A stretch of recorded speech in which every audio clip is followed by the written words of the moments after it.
अऊज़ुबिल्लाहि मिनश्शैतानिर्रजीम बिस्मिल्लाहिर्रहमानिर्रहीम अस्सलामु अलैकुम वरहमतुल्लाहि वबरकातुहू। सूरह नूर है मेरे सामने और सूरह नूर की आयत नंबर 58 है, पारा नंबर 18 है और रुकू नंबर 14 शुरू हो रहा है। आयत नंबर 57 में अल्लाह तबारक व तआला ने मोमिनों को ख़िताब करते हुए फरमाया कि तुम ये मत समझो कि काफ़िर लोग गालिब आ जाएंगे और वो ज़मीन पर आज़ाद हैं और आसूदा हैं तो वो तुम पर गालिब रहेंगे या आखिरत भी उनकी ऐसी रहेगी। ऐसा हरगिज़ नहीं है। आखिरत में उनका ठिकाना जहन्नम है और जहन्नम बहुत बुरी जगह है। अब आयत नंबर 58 में अल्लाह तबारक व तआला एक मशरती उसूल बयान फरमा रहा है और ख़ास मशरती उसूल बयान फरमा रहा है। ऐसे अमूमन ऐसी चीज़ें हैं जिनका हम ख्याल नहीं कर रखते रोज़मर्रा ज़िंदगी में, उस गलती की तरफ इशारा फरमाया। अल्लाह तबारक व तआला ने फरमाया कि या अय्युहल्लज़ीना आमनू, ऐ ईमान वालों। ये ईमान वालों से ख़िताब है।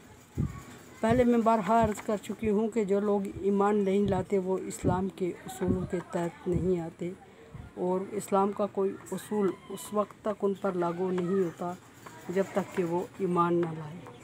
यहाँ ईमान वालों को ख़िताब करते हुए फरमाया या अय्युहल्लज़ीना आमनू, ईमान वालों, लियस्तअज़िनुकुमुल्लज़ीना मलकत अयमानुकुम। ज़रूरी है कि चाहिए ये है कि तुम्हारे ग़ुलाम मलकत अयमानुकुम, जिन पर तुम्हारे हाथ हैं, जो तुम्हारे हाथ के नीचे हैं, मतलब ग़ुलाम और लोंडियों मुराद हैं। मौजूदा दौर में इसका कंसेप्ट नहीं है। ज़रूरी ये है कि तुम्हारे ग़ुलाम और तुम्हारी लोंडियाँ जब तुम्हारे कमरों में दाखिल हों तो तुमसे इजाज़त ले लिया करें, इजाज़त के बगैर दाखिल ना हुआ करें। इस्लाम से पहले ये कंसेप्ट नहीं था। खुले डुले लोग एक दूसरे के कमरे में आया जाया करते थे। कमरा नुमा दरवाज़े का कंसेप्ट ही नहीं था, पर्दे या इस तरह का कोई कंसेप्ट था और उस वक्त लोगों को इस चीज़ की तरफ अवेयरनेस नहीं थी। ये इस्लाम का पहला हुक्म नाज़िल हुआ कि वो लोग जो तुम्हारे ग़ुलाम हैं या लोंडियाँ हैं, जो तुम्हारे मातहत हैं, मुलाज़िम भी इसी ज़ुमरे में आते हैं। और फिर उसके बाद एक और कैटेगरी इसमें शामिल की गई,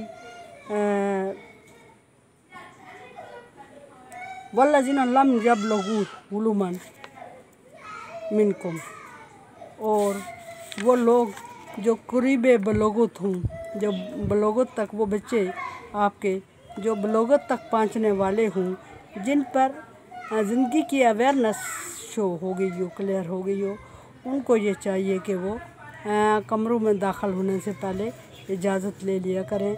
इसी तरह अगर किसी वालिदैन के कमरे में दाखिल होने से पहले भी बच्चों को वालिदैन से इजाज़त लेना ज़रूरी होती है।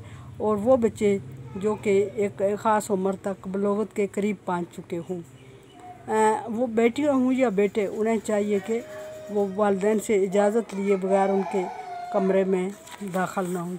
लेकिन यहाँ फरमाया कि दाखिल हो जाएं, लेकिन 3 औकात के अलावा। 3 औकात में अल्लाह तबारक व तआला ने पाबंदी लगा दी है कि 3 वक्तों में ना ग़ुलाम लोंडियों तुम्हारे कमरे में दाखिल हो, वो ना वो तुम्हारे बच्चे जो कि बलूग़त के करीब हों या बालिग़ हों, वो अब वो इजाज़त के बगैर दाखिल ना हो। वो 3 औकात कौन से हैं?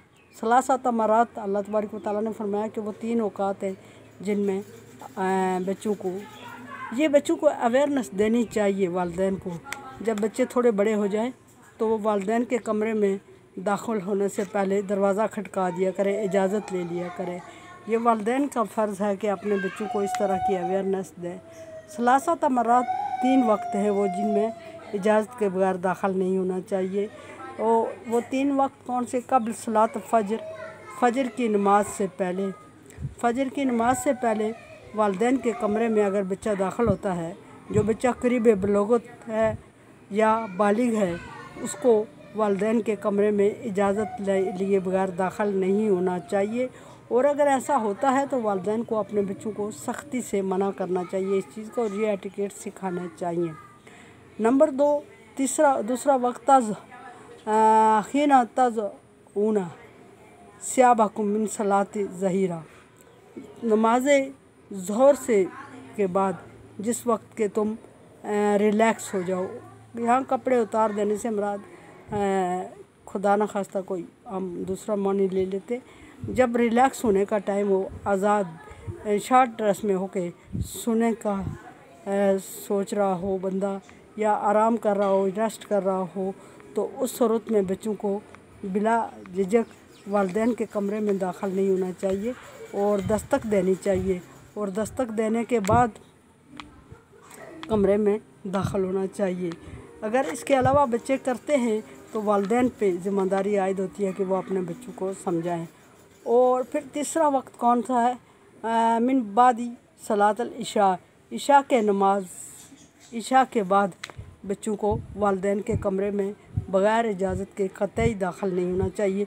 लेकिन ये मैं छोटे बच्चे मुराद नहीं ले रही हूँ, करीब बलोगत या बालिग बच्चे या मुलाज़म नौकर जो आम तौर पे कमरे में खुले डुले आते जाते हैं, वो भी, उनको भी इजाज़त नहीं है, या ग़ुलाम लोंडिया, उनको भी इजाज़त नहीं है। ये पर्दे के औकात होते हैं, खुसूसन 3 वक्त। और ये नहीं कि वालिदैन के कमरे में ही दाखिल नहीं होना, बल्कि किसी के भी कमरे में दाखिल नहीं होना। अगर वालिदैन के कमरे में दाखिल होने से मना किया गया है तो वालिदैन से करीबी रिश्ता और कोई नहीं होता, तो डेफिनेटली बाकी रिश्तों से तो कतई मना किया गया और सख्ती से मना किया गया है। और ये जो चीज़ें होती हैं, इनका अगर छोटे छोटे ये एटिकेट्स या मैनर्स हैं, इनका इस्लाम में हुक्म दिया, और इनका अगर ख्याल ना रखा जाए तो ज़िंदगी में सबसे बड़ी मुश्किलात, सबसे बड़ा वबाल इन्हीं चीज़ों से आता है, जो कि बाद में बहुत बड़ी मुश्किलात का सबब बनता है। सो अपने बच्चों को ये छोटे छोटे एटिकेट्स सिखाएं और उनको इन मैनर्स का ख्याल रखने का हुक्म दें। और उन्हें इसी तरह, बिल्कुल इसी तरह अगर किसी के घर जाएं तो बग़ैर इजाज़त के दाखिल न हो। बल्कि ये भी कि बाज़ हदीस से ये साबित है, आयत भी आएगी कि बच्चे अगर बालग हो जाते हैं तो उन्हें एक बेड पे सोने का भी हुक्म नहीं है, और अगर किसी मजबूरी में एक चारपाई एक बेड पे सोते हैं तो उनके जो भी वो लेते हैं रज़ाई, कंफर्ट, कंबल जो भी है, वो एक अलग अलग होना चाहिए। एक ही रज़ाई के अंदर 2 औरतों को भी सोने की इजाज़त नहीं, 2 बच्चों को भी सोने की इजाज़त नहीं है। इन छोटी छोटी चीज़ों को अगर का ख्याल रखेंगे तो फिर वो बहुत सारी चीज़ों से इंसान बहुत सारी मुश्किलात से बचा रहता है और माशरे में खुश आसूदगी और पुरसुकून माहौल जन्म लेता है। लेकिन अगर इन चीज़ों छोटी छोटी का ख्याल नहीं रखते, माशरे में बगाड़ पैदा हो रहा होता और माशरे में बगाड़ का सबब हम खुद बन रहे होते हैं और कसूरवार बच्चों को ठहरा रहे होते हैं। हालांकि बच्चों का इसमें कसूर नहीं होता, क्योंकि वालिदैन को बच्चों को ये मैनर्स या एटिकेट सिखाने चाहिए। और इस्लाम में तो कंबाइंड बेड का तस्वर है ही नहीं कहीं। ये चीज़ें हमने किसी दूसरी कौम से अडॉप्ट कर ली हैं और जो मुसलसल हमारे साथ चल रही हैं और तबाही का सबब बन रही हैं। कुरान समझे, देखे समझे और सब्सक्राइब करें और सदका जारिया में मेरा साथ दें। अल्लाह तबारक व तआला का हुक्म तावन वाला बिर्र व तक़वा, नेकी और भलाई के कामों में एक दूसरे से तावन करें। सो तावन करें, चैनल को सब्सक्राइब करें, बेल आइकन को प्रेस करें और सदका जारिया में मेरा साथ दें। अल्लाह हाफ़िज़।